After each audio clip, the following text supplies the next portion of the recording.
은혜가 많으신 하나님 아버지, 오늘 이 저녁에도 저희들을 인도하여 주시고 하나님의 그 거룩하신 존전에 나오게 해주신 것을 감사합니다. 우리의 마음을 열어 하나님을 바라보게 해주시고 우리의 메말랐던 마음에 주님의 크신 사랑과 은혜가 가득 차고 넘쳐 회복되는 시간 되게 하여 주시옵소서.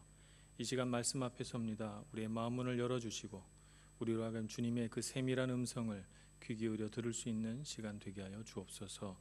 예수님의 이름으로 기도합니다. 아멘. 오늘 주신 하나님 말씀은 열왕기상 13장 11절 말씀부터 19절까지의 말씀입니다. 구약성경 537쪽 열왕기상 13장 11절 말씀부터 19절까지 말씀을 봉독하겠습니다.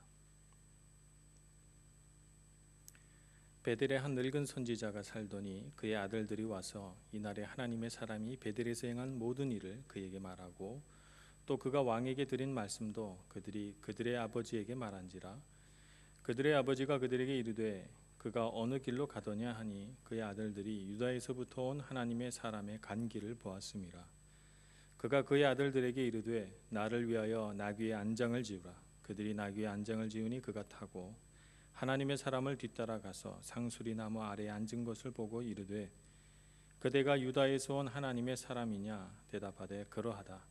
그가 그 사람에게 이르되 나와 함께 집으로 가서 떡을 먹으라.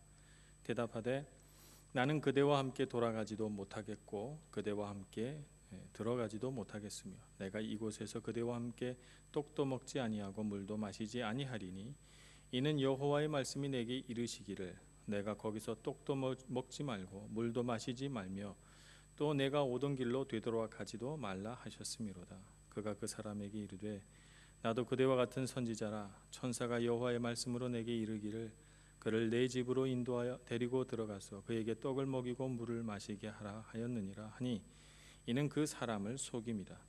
이에 그 사람이 그와 함께 돌아가서 그의 집에서 떡을 먹으며 물을 마시니라. 아멘. 오늘 이 말씀은 여로보암 왕이 베델에서 제사를 지낸 그 순간 유다에서부터 온 선지자가 베델 송소와 여로보암 왕을 향해서 저주의 예언을 한 그 사건으로부터 비롯된 또 다른 하나의 사건입니다. 내용이 좀 복잡하니까 내용을 좀 충분히 알아야 우리가 이 성경 말씀이 어떤 정황에서 어떤 말씀을 하시려고 하는 것인지 충분히 알 수 있을 것 같아요.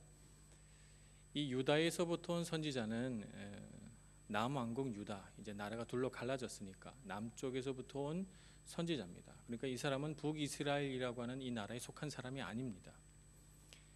그래서 남유다에 마침내 세워질 요시야라고 하는 왕이 종교개혁을 일으켜서 베델 등등에 세워져 있는 온갖 그 성소들을 이제 파괴하고 하나님의 뜻대로 유대교를 돌아오게 할 것이라고, 하나님을 믿는 신앙을 돌아오게 할 것이라고 예언한 바로 그런 예언자지요. 이 예언자가 하나님 말씀을 전할 때 여로보암 왕의 손이 마비가 되고 또 제단에 그 재가 쏟아지고 뭐 이런 일들이 일어나서 많은 사람들이 놀라고 당황해합니다. 하나님께서 이 유다로부터 온 선지자에게 말씀하신 것을 다 이루고 그가 그 말씀을 그대로 순종해서 돌아가는 그 찰나에 이 베델 근처에 한 늙은 선지자가 사는 집에서 또 다른 사건이 이제 벌어집니다. 그 아들들이 베델 송소에 가서 일어났던 그 모든 일을 다 목격하고 이 베델에 세워진 산당 이곳에서 제사를 지내던 한 늙은 선지자에게 일어난 그 모든 일을 다 이야기를 해줍니다. 이 베델의 늙은 선지자는 베델 송소가 그와 같이 하나님의 저주를 입고 파괴될 것이다 라고 하는 예언을 듣는 순간 마음이 굉장히 불편한 것이죠. 그래서 어떻게 하면 베델에 임하게 될 이 저주를, 이 저주의 말씀, 이 저주의 예언을 멈추게 할 것인가를 생각을 해봅니다. 그래서 이 유다로부터 온 선지자가 어디로 가느냐 하는 것을 유심히 살펴보고 또 아들에게 물어서 뒤쫓아가서 만나게 되는 것이죠. 예언이라고 하는 것은 구약에 보면 보통 예언과 예언적 행동이라고 하는 두 가지로 나누게 됩니다. 예언은 하나님께서 하신 말씀을 그대로 다시 되풀이하여 백성들에게 들려주는 것이 예언이고, 예언적 행동은 그 말씀이 실효적으로 분명하게 일어날 것이다 라고 하는 것을 보여주기 위한 상징 행동으로서 예언자들이 예언의 말씀과 더불어서 취하게 되는 독특한 행동을 예언적 행동이라고 말하죠. 오늘 이 유다로부터 온 선지자가 하게 되는 예언적 행동은 유다에서부터 국경선을 넘어 북이스라엘로 들어온 그 순간부터 떡도 먹지 않고 물도 마시지 않고 하나님 말씀을 전한 뒤에 그 유다에서부터 온 길을 거치지 않고 다른 길로 유다 땅으로 돌아가면서 동일하게 물도 떡도 먹거나 마시지 않고 돌아가는 것입니다. 이것이 그에게 그 예언을 실효적으로 분명하게 일어날 것이라고 하는 것을 보여주는 실효성을 갖게 하는 바로 예언적 행동입니다. 그래서 이 베델의 늙은 선지자가 계획한 것은 무엇이냐면, 이 예언적 행동을 멈추게 하면 그 예언적 행동 안에 담겨 있는 하나님의 말씀, 예언의 말씀도 멈추어지지 않을까라고 하는 생각을 갖게 된 것입니다. 그래서 유다로 돌아가는 이 선지자를 급히 쫓아가서 베델의 이 노 선지자는 자기가 평생을 섬겼던 베델을 지키기 위하여 이 젊은 선지자에게 거짓말을 합니다. 떡도 먹지 말고 물도 마시지 말라 한 하나님의 말씀과 상반된 또 다른 말씀을 하나님께서 천사를 통해 내게 말씀해 주셨다라고 말하면서 내 집으로 가서 떡도 먹고 물도 마시자, 이렇게 유혹을 합니다. 자, 이와 같은 행동을 바라보면 분명 이 베델의 늙은 선지자는 잘못된 관점을 갖고 있습니다. 우리는 항상 인생을 살아가면서 이 늙은 노 선지자와 같은 선택을 해야 할 때가 있게 됩니다. 베델인가 하나님인가 라고 하는 것이죠. 이 늙은 선지자에게 있어서 베델은 특별한 의미를 가지고 있습니다. 이곳은 성지고 오랫동안 그곳에서 하나님께 제사를 드린 곳이며 하나님께서 그곳에 하나님의 얼굴을 나타내신 그 순간부터 그곳은 하나님께서 특별히 은혜를 베푸시는 곳으로 간주돼서 많은 선지자들과 제사장들이 그곳을 통해서 하나님을 섬겨왔어요. 늙은 이 선지자도 베델의 성소를 섬겨오면서 평생을 늙어온 것입니다. 그러니까 이 베델이 파괴되고 베델이 저주받을 것이라고 하는 것은 그 자신에게 있어서 자기 인생 전체가 무의미하게 되는 것 같이 느껴졌나 봅니다. 그래서 베델을 사수하려고 하는 것이죠. 베델인가 하나님인가? 베델이란 성소가 중요해진 이유는 그곳에서 하나님이 나타나셨기 때문입니다. 그래서 하나님의 집이라고 하는 이름을 얻은 것이죠. 베델이 중요할까요? 하나님이 중요할까요? 당연히 하나님이 소중합니다. 하나님이 더 중요합니다. 그런데 어리석게도 이 늙은 선지자는 하나님의 말씀이 아닌 베델을 지키고 싶은 것입니다. 그는 왜 하나님을 두려워하지 않고 베델을 지키려고 하는 것일까요? 그는 그의 삶에 있어서 하나님이 자기의 삶에서 중요하지 않게 되었기 때문입니다. 그래서 베델이라고 하는 곳이 주는 가치, 베델이 자기의 삶에 차지하는 중요성이 하나님보다 더 중요해진 것입니다. 우상숭배라고 하는 것은 다른 것이 아닙니다. 하나님보다 더 소중하고 더 중요한 것이 생기면 그것이 바로 우상숭배이죠. 이 늙은 선지자는 겉으로 보면 신앙이 깊고 신실한 사람이고 영성이 깊은 사람으로 사람들에게 인식되겠지만, 그러나 그의 깊은 내면으로 들어가 보면 그에게 있어서 베델은 우상이었던 것입니다. 하나님보다 그는 베델이 더 중요했던 것입니다. 그래서 하나님의 말씀이 베델을 새롭게 하고 이스라엘 백성들의 신앙을 새롭게 할 것이라는 소망을 갖기는커녕 베델이 아무리 오염되고 하나님을 분노하게 하는 죄악을 저지른다고 해도 베델이라고 하는 성소는 지켜야 되는 것입니다. 왜냐하면 그곳에 자신의 명예와 인생이 있었기 때문입니다. 그러니 그에게 있어서 베델은 우상인 것입니다. 우리에게는 어떻습니까? 우리에게 신앙의 본질보다 더 중요한 것이 있으면 안 되겠습니다. 하나님 앞에서 우리의 마음이 흔들려 버려서 하나님보다 더 중요한 것이 우리의 삶 가운데 있게 되면 그때부터 우리는 베델인가 하나님인가 이 둘 중에 하나를 선택받도록 하나님 앞에 요구받게 되는 것입니다. 하나님 앞에 끊임없이 우리의 생각, 우리의 목표를 내려놓아야 할 필요가 바로 여기에 있는 것입니다. 우리의 삶을 늘 하나님 앞에서 점검해서 우리가 과연 하나님의 뜻을 따르고 있는가, 하나님께서 무엇을 원하시는가를 매일같이 순간순간마다 묵상하지 않으면 우리는 어느새 하나님을 따라가기보다 베델을 따라가기가 쉬운 연약한 인간인 것입니다.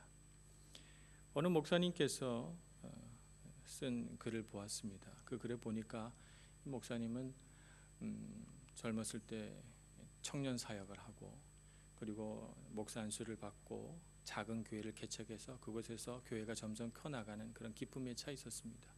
그런데 어느 날 아내가 쓰러진 것입니다. 아내가 쓰러져서 병원에 가봤더니 희귀병에 걸렸다고 해서 그날부터 수년간 아내의 그 병수발을 해야 했습니다. 그때 이 목사님께서 즐겨 하나님 앞에 찬송했던 찬송이 거친 파도 날 향해 와도 주와 함께 날아오르리라고 하는 그 찬양, 여러분들도 다 아시죠?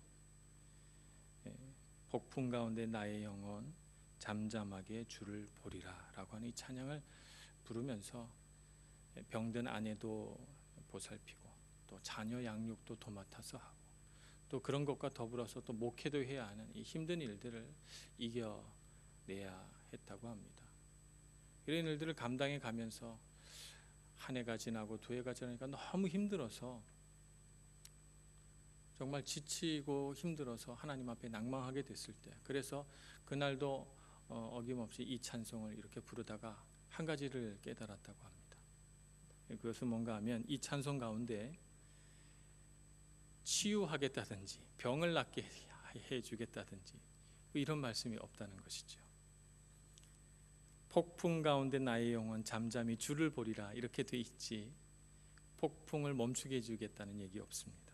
거친 파도 날 향해 와도 주와 함께 날아오르리라고 돼 있지 거친 파도를 멈추게 해주겠다는 내용은 이 찬송 가운데 없다는 것을 발견합니다. 그러면서 처음으로 하나님께서 아내를 낫게 해주지 않을 수도 있다라고 하는 것을 깨달았다고 합니다. 그 순간 정말 마음속에서 뭔가가 쿵 내려앉으면서 이것이 하나님의 뜻인가 잠시 하나님 앞에서 먹먹한 마음을 움켜잡고 머무르게 됐다 하는 고백을 읽은 적이 있습니다. 우리는 순간순간 우리 삶에 하나님의 계획이 무엇인가라고 하는 것을 생각하기 전에 하나님의 뜻은 이걸 거야, 우리가 바라고 소망하는 일들을 하나님의 계획, 하나님의 뜻보다 더 앞서 내세우고 우리가 바라고 소망하는 것들을 이루기 위하여 달려갈 때가 얼마나 많은지 모르겠습니다.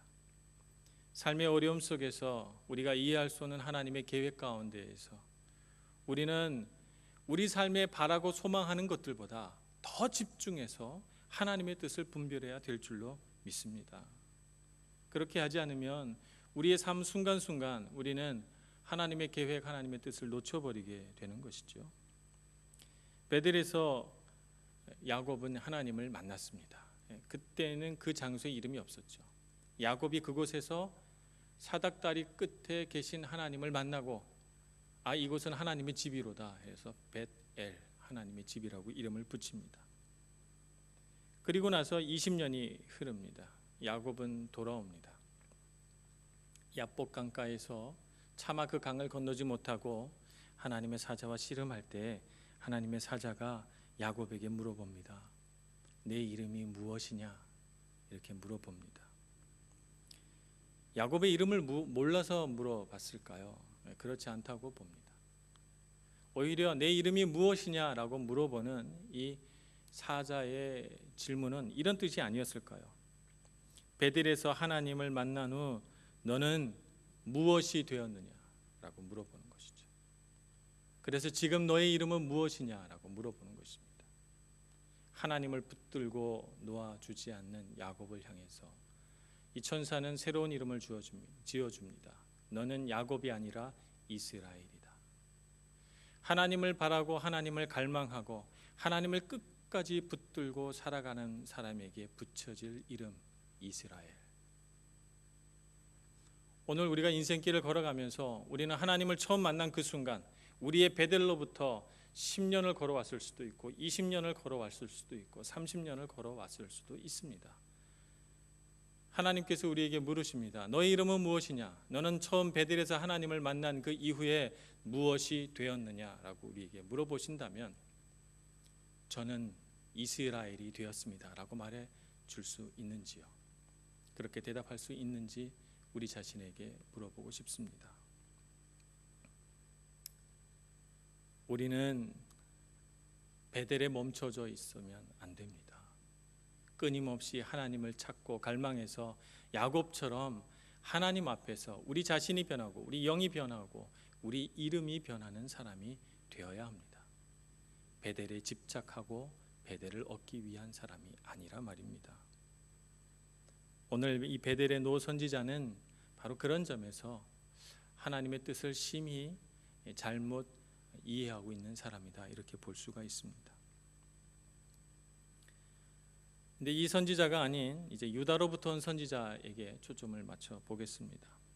하나님의 말씀에 부름 받아서 그 말씀에 순종하고 베델로 올라와서 베델에서 하나님의 말씀을 선포하고 돌아가는 이 유다로부터 온 선지자.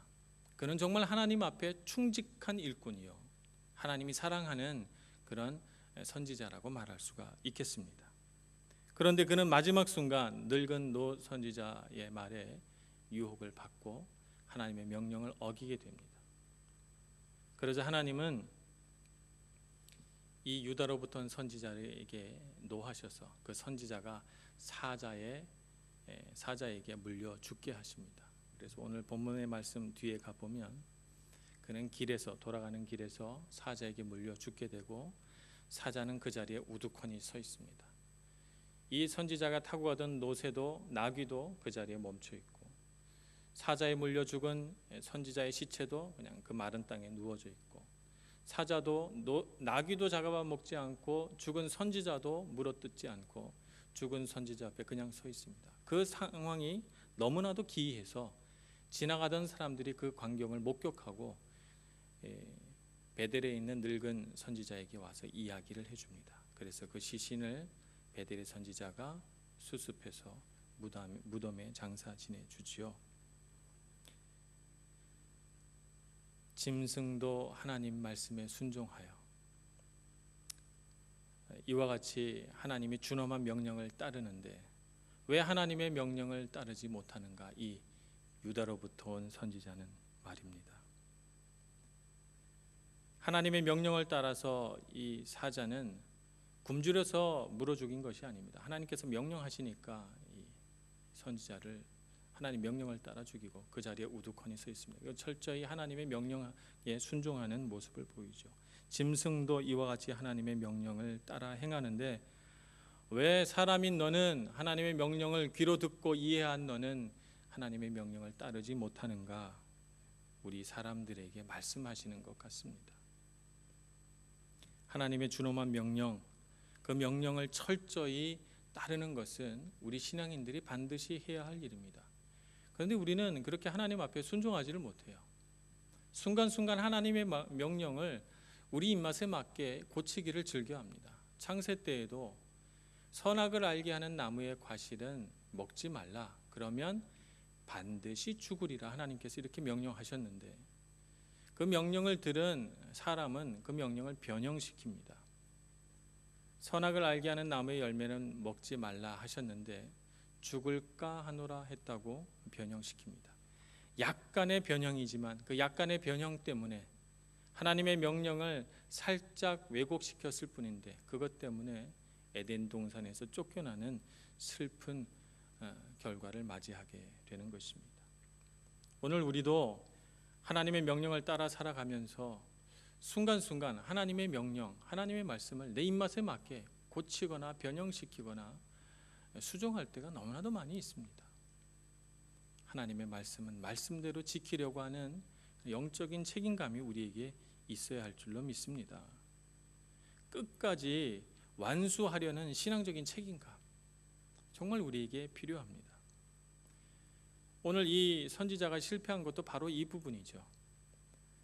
명령을 받들고 떡도 물도 먹거나 마시지 아니하고 하나님 말씀을 전하고 그대로 돌아가고 있으니 90%는 완성한 것 아닌가, 이렇게 생각이 든 것이죠. 그래서 그의 마음은 그 순간 이제 거의 하나님의 명령대로 한 것이나 다름없으니 내가 이 선지자라고 하는 분의 의견을 따라, 그분도 하나님의 말씀을 들었다고 하니까 내가 조금 하나님의 명령을 완화시켜서 받아들여도 되지 않을까, 그는 순간적으로 그렇게 생각한 것이 아닐까 싶습니다.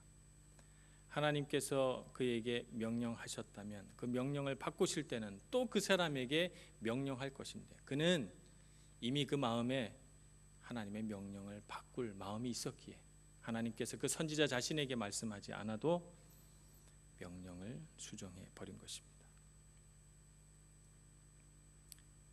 마지막에 방심하고 흐트러지는 신앙적인 연약함, 90%를 완성하고 하나님 앞에 순종했는데 마지막 10%를 완성시키지 못하는 우리 신앙의 연약함, 이런 것들이 오늘 이 시대를 살아가는 그리스도인들에게도 나타나는 문제점이 아닐까 하는 생각을 해보는 것입니다.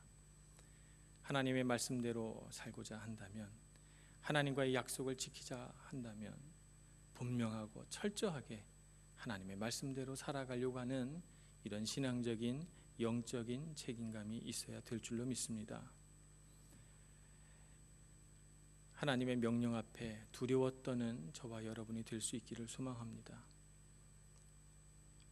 오늘 이 유다로부터 온 선지자를 유혹하여 하나님의 명령을 어기게 만든 이 베델의 늙은 선지자는 하나님께서 대단히 노하셔서 유다로부터 온 선지자에게 임하게 될 하나님의 심판의 말을 그를 유혹한 베델의 늙은 선지자의 입술로 말씀하게 합니다. 오늘 본문의 말씀 19절 이후에 보면 식사 자리에서 유다로부터 온 선지자가 떡을 먹고 물을 마실 때 갑자기 하나님의 영이 베델의 늙은 선지자에게 임하셔서 유다의 선지자를 유혹한 이 늙은 선지자의 입술을 통해서 하나님이 말씀하시기 시작합니다. 너는 반드시 죽을 것이고 명령을 어긴 그 심판을 받게 될 것이라고. 그래서 너는 길에 시체가 던져져 버릴 것이라고. 이렇게 하나님께서 직접적으로 말씀하십니다. 하나님의 명령을 바꿀 수 있다고 믿었습니다. 베델의 늙은 선지자는. 그런데 하나님의 명령은 바뀌어졌습니까? 그가 아무리 노력했지만, 그래서 유다로부터 온 선지자는 목숨이 희생당했지만 하나님의 말씀을 바꾸기 위해서 그가 시도한 그 모든 시도는 허사가 되고 하나님의 말씀은 그대로 이루어져 여로보암도 하나님의 심판을 받게 되고 베델도 하나님의 예언대로 파괴되게 됩니다. 오늘 우리가 살아가는 이 세상도 마찬가지입니다. 아무리 하나님의 계획을 바꾸려고 하고 그의 명령을 변형시키려고 해도 하나님의 말씀은 여전히 이 땅과 이 세상을 다스리십니다. 하나님의 뜻을 바꾸려고 하지 말고 내 생각, 내 뜻을 굽혀서 하나님 뜻대로 순종하는 그리스도인이 될 수 있기를 소망합니다. 하나님 앞에 순종하는 사람만이 하나님이 주시는 은혜와 사랑과 능력을 힘있게 될 것이고, 그렇게 사는 사람만이 성령 충만함을 받아서 이 시대를 능히 이기는 사람이 될 것입니다. 말씀 앞에 분명하게 서서 조금도 하나님 말씀을 어긋나게 하지 않고 말씀대로 순종할 수 있는 저와 여러분 모두가 되기를 간절히 축원합니다. 기도하겠습니다. 은혜가 많으신 하나님 아버지, 우리의 마음 가운데 굳센 믿음을 주시옵소서.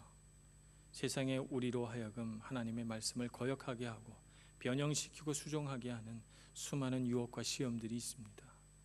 그 가운데에서도 굳건히 하나님 말씀 붙들고 어떻게도 하나님 말씀을 사람의 뜻대로 바꾸지 않고 말씀을 말씀대로 받들고 두려워하며 순종하는 저희들 되게 하여 주시옵소서. 그래서 이 시대가 요구하는 사람이 아니라 하나님께서 원하시고 바라시는 사람이 되어 세상의 흐름에 따라 변화되는 사람이 아닌 하나님의 뜻을 따라 세상을 변화시키는 사람 되게 하여 주시옵소서. 그 능력 그 힘을 힘입어 살아가기를 원하오니 오늘 이 저녁 우리 마음 가운데 오셔서 능력을 베풀어 주시고 하나님만 바라보는 간절한 믿음과 영성을 저희들에게 허락하여 주옵소서. 예수님의 이름으로 기도합니다. 아멘.